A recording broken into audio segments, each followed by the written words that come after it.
Voilà les trois principes de notre stratégie nationale. À partir du 11 mai, sa mise en œuvre va reposer sur le triptyque protéger, tester, isoler. À la sortie du confinement, nous serons en capacité de massifier nos tests. Nous nous sommes fixé l'objectif de réaliser au moins 700 000 tests virologiques par semaine au 11 mai. Si, à l'approche du 11 mai, disons jeudi 7 mai, il apparaissait que le nombre de nouveaux cas journaliers n'était pas dans la fourchette prévue, que nous ne parvenions pas à casser les trop nombreuses chaînes de contamination, alors nous devrions en tirer les conséquences. Je le dis aux Français, si les indicateurs ne sont pas au rendez-vous, nous ne déconfinerons pas le 11 mai ou nous le ferons plus strictement. La Direction générale de la santé et Santé publique France ont établi 3 ensembles de critères permettant d'identifier les départements où le déconfinement doit prendre une forme plus stricte. Soit que le taux de cas nouveaux dans la population sur une période de 7 jours reste élevé, ce qui montrerait que la circulation du virus reste active. Soit, c'est le deuxième ensemble de critères, que les capacités hospitalières régionales en réanimation restent tendues.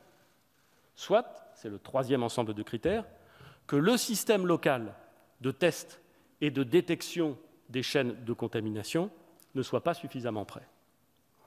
Ces indicateurs, leur lecture, seront cristallisés le 7 mai, afin de déterminer quel département bascule le 11 mai dans la catégorie, disons, rouge, circulation élevée, vert, circulation limitée. Nous proposons une réouverture très progressive des maternelles et de l'école élémentaire à compter du 11 mai, partout sur le territoire et sur la base du volontariat.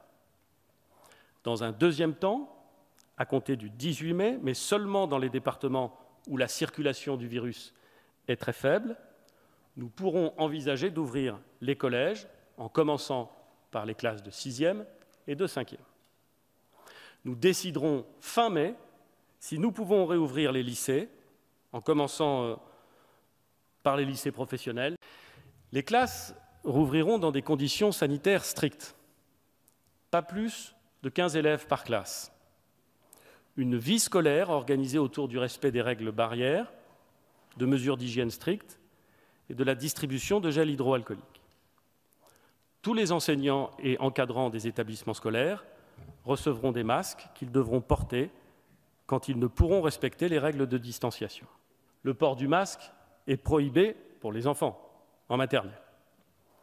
Il n'est pas recommandé, compte tenu des risques de mauvais usage, à l'école élémentaire, mais l'Éducation nationale mettra des masques pédiatriques à disposition des directeurs d'école pour les cas particuliers. Par exemple, si un enfant présentait au cours d'une journée des symptômes, le temps que ses parents viennent le récupérer.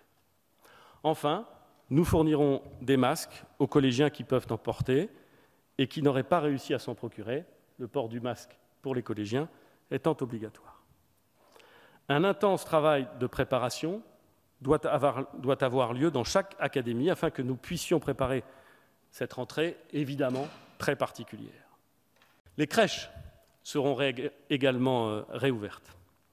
L'accueil par groupe de 10 enfants maximum sera possible, avec la possibilité d'accueillir plusieurs groupes de 10 enfants si l'espace le permet et si les conditions sont réunies pour que les groupes ne se croisent pas.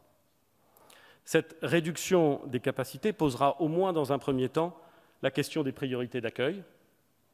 Les crèches accueillent déjà les enfants selon des critères économiques et sociaux et il n'appartient pas à l'État de définir ces critères à la place des gestionnaires. Le port du masque grand public sera obligatoire pour les professionnels de la petite enfance, puisque les règles de distanciation physique ne peuvent pas y être appliquées.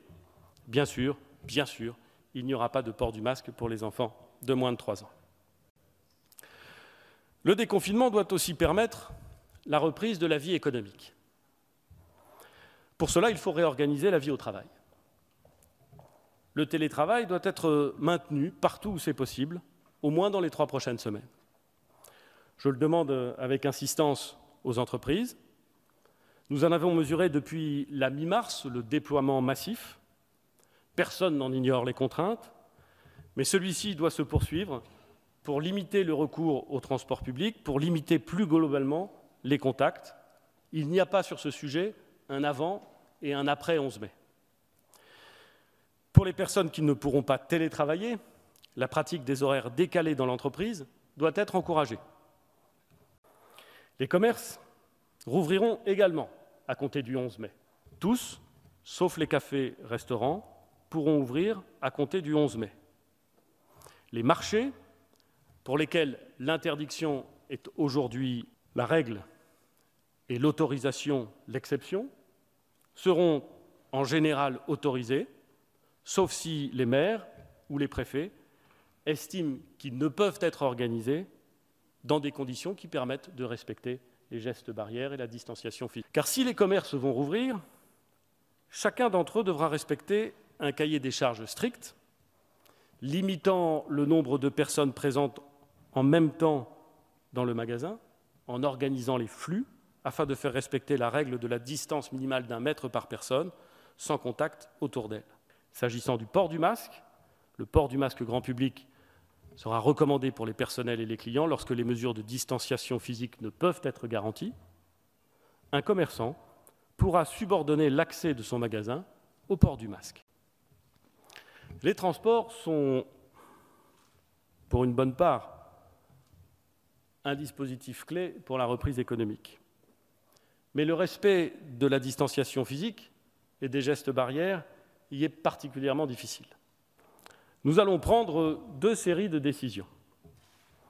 D'abord, remonter au maximum l'offre de transport urbain. 70% de l'offre de la RATP sera disponible le 11 mai et nous devons remonter rapidement à l'offre nominale. Ensuite, faire baisser la demande en favorisant le télétravail, je l'ai dit, en étalant les horaires, je l'ai dit, en demandant aux Français de considérer que les transports aux heures de pointe doivent être réservés à ceux qui travaillent. Le port du masque sera rendu obligatoire dans tous les transports, métro comme bus, et les opérateurs devront, au moins pour les 3 semaines à venir, s'organiser pour permettre, même dans le métro, de respecter les gestes barrières. Comme vous le savez, nous demanderons à nos aînés de continuer à se protéger. Il faut qu'ils respectent des règles similaires à la période de confinement, en se protégeant, en limitant leurs contacts et donc leurs sorties. Tout cela sur le principe de confiance et de responsabilité, comme l'a annoncé le président de la République. Il n'y aura pas de contrôle, pas d'attestation de sortie pour les plus âgés d'entre nous, mais je demande aux personnes les plus âgées, les plus fragiles, de la patience. Les visites privées, quand elles reprennent, doivent être entourées de précautions, comme les sorties. Il nous faut éviter les rassemblements qui sont autant d'occasions de propagation du virus. Les rassemblements organisés sur la voie publique ou dans des lieux privés seront donc limités à 10 personnes. La vie sociale va reprendre, donc, mais là encore, progressivement. Je voudrais d'abord commencer par dire ce qu'il sera à nouveau possible de faire. Il sera à nouveau possible de circuler librement, sans attestation, sauf, comme je l'ai dit, pour les déplacements à plus de 100 km du domicile, qui ne seront possibles que pour un motif impérieux, familial ou professionnel. Il sera possible, les beaux jours aidant, de pratiquer une activité sportive individuelle en plein air, en dépassant évidemment la barrière actuelle du kilomètre et en respectant les règles de distanciation physique. Il ne sera possible ni de pratiquer du sport dans des lieux couverts, ni des sports collectifs, ni des sports de contact. Les parcs et jardins, si essentiels à l'équilibre de vie en ville, ne pourront ouvrir que dans les départements où le virus ne circule pas de façon active, les fameux départements verts. Par mesure de précaution, les plages resteront inaccessibles au public au moins jusqu'au 1er juin. S'agissant des activités culturelles, parce qu'ils peuvent fonctionner plus facilement en respectant des règles sanitaires, les médiathèques, les bibliothèques, les petits musées, si importants pour la vie culturelle de nos territoires, pourront rouvrir leurs portes dès le 11 mai. A contrario, les grands musées qui attirent un grand nombre de visiteurs hors de leur bassin de vie, les cinémas, les théâtres et les salles de concert, où l'on reste à la même place dans un milieu fermé, ne pourront pas rouvrir. Les salles des fêtes, les salles polyvalentes resteront également fermées jusqu'à cette marche du 2 juin.